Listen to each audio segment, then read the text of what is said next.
অটোরিকশায় ধাক্কা লাগা নিয়ে হবিগঞ্জের লাখাইয়ে তুলকালাম।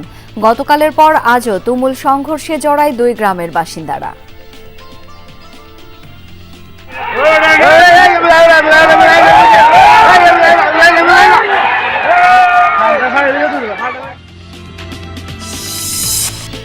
গাজীপুরে অটো চালক হত্যার প্রতিবাদে ঢাকা ময়মনসিংহ মহাসড়ক অবরোধ, যানজট। জামালপুরে বাস শ্রমিকদের ধর্মঘটে চলছে না গণপরিবহন, বাস চলাচল বন্ধ। আমি অফিসিয়াল কাজে যাচ্ছিলাম, তো এখন সিএনজিও চলতে দিচ্ছে না।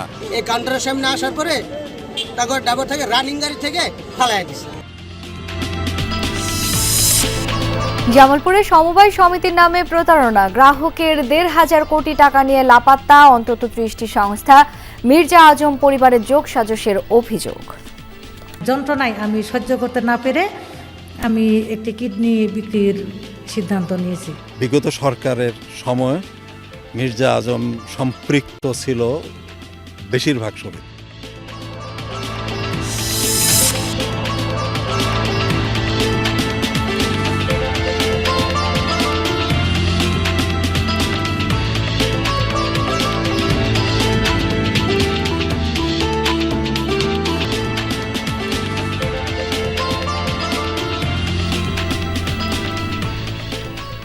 আমন্ত্রণ বিরতিহীন সংবাদ সারা দেশে। আপনাদের সঙ্গে আছি আমি শাওন দত্ত। এতক্ষণ শিরোনাম দেখছিলেন। অটোরিকশায় ধাক্কা লাগাকে কেন্দ্র করে হবিগঞ্জের লাখাইয়ে তুলকালাম ঘটেছে। গতকাল এক দফা মারামারির পর আজ আবারও সংঘর্ষে জড়িয়েছে দুই পক্ষ। আহত হয়েছেন শতাধিক মানুষ। মারামারি থামলেও এলাকার পরিস্থিতি এখনও থমথমে।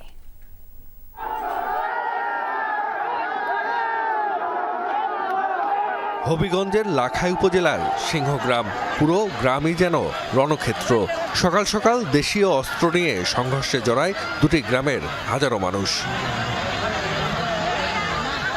স্থানীয়রা জানায়, সোমবার বুল্লাবাজার থেকে সিংহগ্রামে যাচ্ছিলেন দায়রল এলাকার বাসিন্দা অটোরিকশা চালক আলামিন। পথে মাইঝাটি এলাকায় তৌহিদ মিয়ার গায়ে অটোরিকশার ধাক্কা লাগে। এ নিয়ে বাকবিতণ্ডার এক পর্যায়ে দুপক্ষের মধ্যে সংঘর্ষও হয়।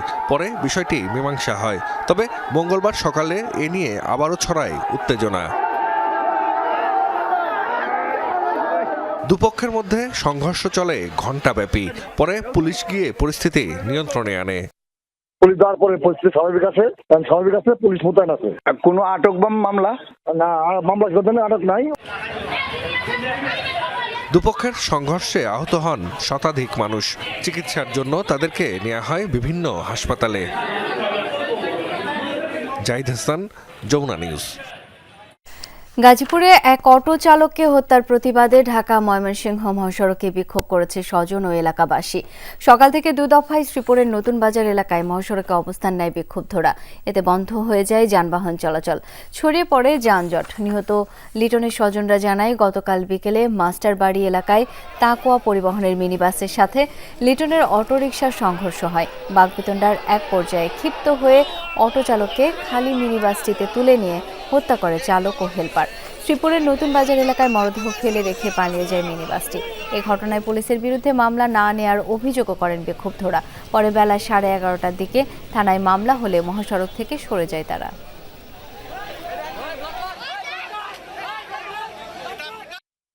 অটো আর তাকওয়া বাসের ড্রাইভারের মধ্যে সাইড নিয়ে অনেক তর্কাতর্কি হয়। এই তর্কাতর্কির কারণে তারপরে মাস্টারবাড়ি থেকে তাকওয়া ড্রাইভার সব যাত্রী নামাই দিয়া ওনাকে উঠাইছে, গাড়ির মধ্যে উঠাইছে। গাড়ির মধ্যে 4-5টা লোকে দৌড়ে হেন্দে লোক গাছে হারাইছে। এই কাউন্টারের সামনে গলা মাঝে ফেস আসছে। এই কাউন্টারের সামনে আসার পরে তারপর ডাবর থেকে রানিং গাড়ি থেকে ফালাই দিচ্ছে। জামালপুরে বাস পুড়িয়ে দেওয়া সহ শিক্ষার্থীদের সড়ক অবরোধের প্রতিবাদে চলছে বাস শ্রমিকদের অনির্দিষ্টকালের ধর্মঘট। সোমবার দুপুর থেকে বাস ও সিএনজি চলাচল বন্ধ থাকলেও আজ সকাল থেকে সব ধরনের গণপরিবহন চলাচল বন্ধ ঘোষণা করা হয়। সড়কে নিরাপত্তা, 2 মার্চ বাসে অগ্নিকাণ্ডের ঘটনার সাথে জড়িত এবং গতকাল বাস শ্রমিকদের উপর হামলাকারীদের গ্রেপ্তারের দাবিতে এই ধর্মঘট ডাকে মালিক সমিতি ও শ্রমিক ইউনিয়ন। এতে জামালপুরের সাথে সারা দেশের সড়কপথে যোগাযোগ বিচ্ছিন্ন। হঠাৎ ধর্মঘট ডাকায় চরম দুর্ভোগে যাত্রীরা। বিষয়টি সমাধান করতে পরিবহন সংশ্লিষ্টদের সাথে আলোচনার কথা জানিয়েছে প্রশাসন। জানি না আজকে গাড়ি চলবে না, চললে তাহলে হয়তো আসতাম না। ওই যে এসে যে রাস্তায় যে দুর্ভোগের ভিতর পড়ে গেছি। স্ট্যান্ডে আসে দেখি বাস চলাচল বন্ধ। আমি অফিসিয়াল কাজে যাচ্ছিলাম, তো এখন সিএনজিও চলতে দিচ্ছে না, যার কারণে আমার অফিসের কাজে খুব বিলম্বিত হচ্ছে। এই মুহূর্তে যে গন্ডগোলের জন্য গাড়ি ঘোড়া বন্ধ রয়েছে, এগুলা সমাধান না হওয়া পর্যন্ত আমরা গাড়ি ঘুড়ি চালাবো না। প্রশাসনের লোক আসছিল, আইসে এরা বলে গেছে, এরা নেতারা যে সিদ্ধান্ত নিছে এই সিদ্ধান্তের উপরেই শ্রমিকরা আছে এখন পর্যন্ত, এটা থাকবো। ইফতার বাজারের খবরাখবর জেনে নেব। কুমিল্লা থেকে যুক্ত হচ্ছেন সহকর্মী খোকন চৌধুরী। খোকন, কুমিল্লার ঐতিহ্যবাহী ইফতার আইটেমগুলো সম্পর্কে জানতে চাই, বেচাকেনা কেমন জমেছে? শাওন, আপনি জানেন যে আসলে কুমিল্লার যে ঐতিহ্যবাহী ইফতার বাজার সেটি কিন্তু বেশ জমে উঠে রোজার প্রথম থেকে। এখানে কিন্তু এই বছর যে নতুন করে যুক্ত হয়েছে বিফ হ্যান্ডি এবং বিভিন্ন ধরনের আফগানি দুরুস, তাছাড়া বিভিন্ন ধরনের মটন লেগ রোস্ট, অর্থাৎ হরেক রকম যে ইফতারের যে আইটেম সেগুলো কিন্তু আসলে যুক্ত হয়েছে। তো ফলে আসলে ইফতারের আর অল্প সময় বাকি। এখানে কিন্তু 3টার পর থেকেই কিন্তু জাঁকজমক অবস্থায় এখানে বেচাকেনা শুরু হয়। তো এটার যে কর্ণধার রয়েছেন আমরা আসলে তার কাছে জানতে চাইব, আপনাদের এখানে আসলে ভিন্ন ধর্মী কী ধরনের ইফতার আইটেম রাখা হয়েছে? সবাইকে মাহে রমাদানের শুভেচ্ছা। আমরা প্রতি বছরই চেষ্টা করি যে ভিন্ন কিছু সংযোজন। এবারও আমরা শতাধিক আইটেমের ভিতরে এবার আমাদের যেটা হয়েছে কুমিল্লাতে এই প্রথম, যেটা হচ্ছে হান্ডি বিফ, তারপর মাটন কাবলি পোলাও, পেশোয়ারি বিফ বিরিয়ানি, তারপর স্পেশাল বিফ নেহেরি, তারপর আছে মাটন লেগ রোস্ট। এইরকম করে আমাদের প্রায় আফগানি দুরুস, তারপর হচ্ছে আপনার তাওয়া ঝাল ফ্রাই, তারপরে চিকেন ললিপপ, রেশমি কাবাব, বিভিন্ন ড্রাই এবং জুসি কাবাব সহ আমাদের যে ডেজার্ট আইটেম বোরহানি, তারপর হচ্ছে ফিন্নি, ফ্রুট কাস্টার্ড, ফালুদা, এরকম আমাদের বিভিন্ন বৃত্তের মানুষ যেন আসতে পারে। এক্সক্লুসিভ প্লেটার থেকে শুরু করে। ধন্যবাদ। আসলে উনি যেমনটি বলছিলেন, আসলে বিভিন্ন ধরনের প্রায় শতাধিক আইটেম রয়েছে এখানে ইফতারের আয়োজন। তো সেখান থেকে কিন্তু আসলে বিকেল 3টার পর থেকে কিন্তু আসলে এখানে বেচা কেনার ধুম পড়ে যায়। শাওন, খোকন, ধন্যবাদ আপনাকে। খুলনায় নিত্যপণ্যের মূল্য এবং যোগান ঠিক রাখতে নিউ মার্কেট সহ আশপাশের বাজার তদারকি শুরু করেছে স্থানীয় প্রশাসন। রমজান উপলক্ষে সিটি কর্পোরেশনের প্রশাসক ও বিভাগীয় কমিশনার ফিরোজ সরকার এই উদ্যোগ গ্রহণ করেন। তদারকিতে জিনিসপত্রের সরবরাহের বিষয়ে খোঁজ খবর নেন এবং দাম পর্যবেক্ষণ করেন। ভোজ্য তেলের যোগান ঠিক রাখতে জাতীয় ভোক্তা অধিকার কর্মকর্তাদের বিশেষ নির্দেশনা দেন তিনি। ইচ্ছাকৃতভাবে দাম না বাড়িয়ে সততার সাথে ব্যবসা করতে ব্যবসায়ীদের আহ্বানও জানান ফিরোজ সরকার। মোবাইল কোর্ট পরিচালনা করার অর্থ এই নয় যে শুধু জরিমানা করবে। আমরা একটা সচল রাখতে চাই, ভোক্তা যাতে সাহস পায় কোনো অনিয়ম হলে বলতে, এবং পাশাপাশি যারা বিক্রেতা তারা যাতে বুঝতে পারে যে আমরা সরকারি পর্যায়ে তাদেরকে কঠোর মনিটরিংয়ে রাখছি। ঢাকার নবাবগঞ্জে বীর মুক্তিযোদ্ধা নুরুল ইসলাম ফাউন্ডেশনের উদ্যোগে দরিদ্র অসহায় মানুষদের মাঝে উপহার সামগ্রী বিতরণ করা হয়েছে। সকালে আগলা ইউনিয়ন পরিষদ চত্বরে ছিল এই আয়োজন। আগলা, চুরাইন, গালিমপুর, বক্সনগর, কৈলাইল ও শুল্লা ইউনিয়নের 7,000 পরিবারের হাতে উপহার তুলে দেন যমুনা গ্রুপ এবং নুরুল ইসলাম ফাউন্ডেশনের চেয়ারম্যান অ্যাডভোকেট সালমা ইসলাম। পর্যায়ক্রমে 22টি ইউনিয়ন ও একটি পৌরসভায় নুরুল ইসলাম ফাউন্ডেশনের পক্ষ থেকে 24,000 শাড়ি ও লুঙ্গি বিতরণ করা হবে। সারা দেশে চালু রয়েছে নুরুল ইসলাম ফাউন্ডেশনের কার্যক্রম। দোহার নবাবগঞ্জে প্রতিদিন নুরুল ইসলাম ফাউন্ডেশনের উদ্যোগে 1000 অসহায় গরিব মানুষের মাঝে খাবার বিতরণ করা হয়। সালমা আপা আমাদের জন্য শীত আসলে শীতের একটা কম্বল আর রোজা আসলে সবার জন্য একটা করে কাপড় তিনি বিতরণ করেন। গতবার কাপড় পাইছিলাম, এবারে যে নতুন কাপড় নিতে আসছি। এবারে যে নতুন কাপড় নিতে আসছি। সবাই দোয়া করি হে হজে যাইব, হেরে জান আল্লাহ সহি সালামতে আনে। নুরুল ইসলাম ফাউন্ডেশন পুরা বাংলাদেশে এই ফাউন্ডেশনের তরফ থেকে আমরা দুস্থ মানুষের জন্য অনেক কিছু করে, সেলাইয়ের থেকে আরম্ভ করে গরিব দুঃখীদের অনেক কোরআন শরীফ ইবাদতের থেকে আরম্ভ করে অনেক কিছু আমরা এখান থেকে পুরা বাংলাদেশে আমাদের এই নুরুল ইসলাম ফাউন্ডেশনের পক্ষ থেকে সবাই এখান থেকে অনেক কিছু পেয়ে থাকেন। আপনারা দোয়া করবেন যাতে আমরা আরো বেশি করতে পারি। দেশ জুড়ে তোলপাড় ওয়ালটন ফ্রিজ কিনে আপনিও হয়ে যেতে পারেন মিলেনিয়ার। কারো কষ্টার্জিত জমা টাকা, কারো ক্ষুদ্র ব্যবসার আমানত, কখনো প্রবাসীর ঘাম ঝরানো সঞ্চয়, তো আবার শিক্ষক কর্মচারীদের পেনশন। অধিক মুনাফার আশায় এসব অর্থ বিভিন্ন সমিতিতে জমা রাখেন অনেকে। গ্রাহকের এমন প্রায় 1,500 কোটি টাকা নিয়ে লাপাত্তা মাদারগঞ্জে 30টি সমবায় সমিতি। লাভ দূরে থাক, সঞ্চয়ের টাকায় তুলতে পারছেন না কেউ। অভিযোগ, এসব সমিতি গড়ে ওঠার পেছনে রয়েছে সাবেক সংসদ সদস্য মির্জা আজমের দৌরাত্ম্য। বিস্তারিত সাগর ফরাজির প্রতিবেদনে।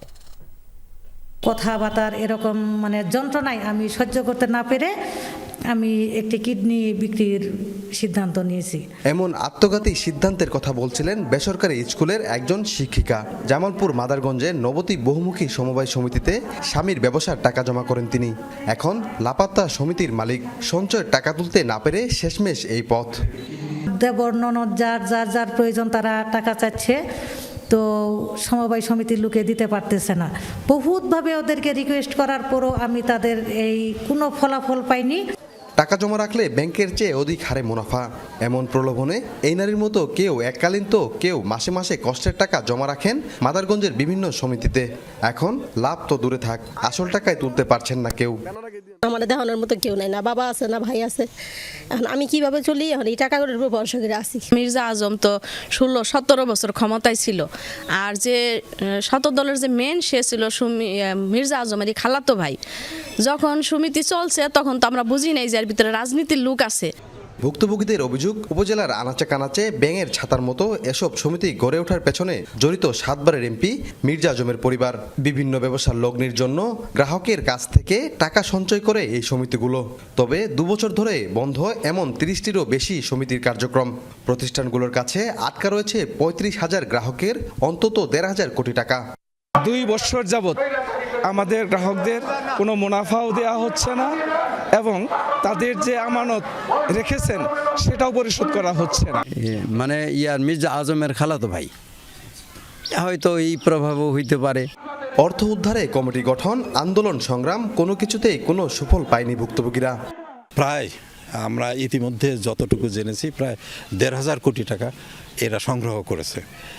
বিগত সরকারের সময় মির্জা আজম সম্পৃক্ত ছিল বেশিরভাগ সমিতি। ল্যান্ড আছে, 10 তলা বহুতল ভবন আছে, এইগুলো যদি বাজেয়াপ্ত করা হয়, কারণ আসামি পাওয়া যাচ্ছে না, তারা পলাতক, তারা তাদের দরজ ছোঁয়ার বাইরে, কেউ বিদেশে আছে, তারা রাষ্ট্র করতেই পারে, সব অনুদিত হয়ে করতে পারে। মির্জা আজমের পরিবারের সদস্যরা সহ আত্মগোপনে সমিতির মালিকরা। তবে মুঠোফোনে অর্থ পরিশোধের আশ্বাস এক সমিতি পরিচালকের। সরানো যতটা সহজ, ক্লোজিং করাটা অনেক কঠিন। তো পাবলিক তো বুঝে না, পাবলিক একের পর এক চাপ দিতে থাকে। আমরা প্রতি মাসে আমরা জনগণকে একটা অংশ করে দিয়ে যাবো। আমরা চাই জনগণ টাকা পায়, জনগণ তাদের প্রাপ্যটা বুঝে পাক। প্রশাসনিক সীমাবদ্ধতায় বেকাদায়ী খোদ জেলা সমবায় কর্মকর্তাও। করার তো এখানে আমি কিছু দেখতেছি না, আমাদের তো ক্ষমতা সীমিত। আমি ইচ্ছা করলে কাউকে অ্যারেস্ট করতে পারবো না। জেলায় 866টি নিবন্ধিত সমবায় সমিতি রয়েছে। মাদারগঞ্জেই রয়েছে 163টি সমিতি সম্পৃক্ত, মামলা চলমান 40টিরও বেশি। উর্দুমুখীর এই বাজারে যেখানে জীবন সংগ্রামে টিকে থাকায় দায়, সেখানে খেয়ে না খেয়ে কষ্টার্জিত টাকা জমিয়েছিল এই সমিতিগুলোতে। সেই টাকাগুলো নিয়ে লাপাত্তা সমিতির মালিকরা। এই অবস্থায় বারবার ব্যর্থতার প্রমাণ দিয়েছে স্থানীয় প্রশাসন। এই টাকাগুলো এখন কিভাবে সমাধান হবে, আর কে বা করবে এই কেলেঙ্কারির উদ্ঘাটন, এমন প্রশ্নই ভুক্তভোগীদের। সাগর ফরাজি, যমুনা নিউজ, জামালপুর।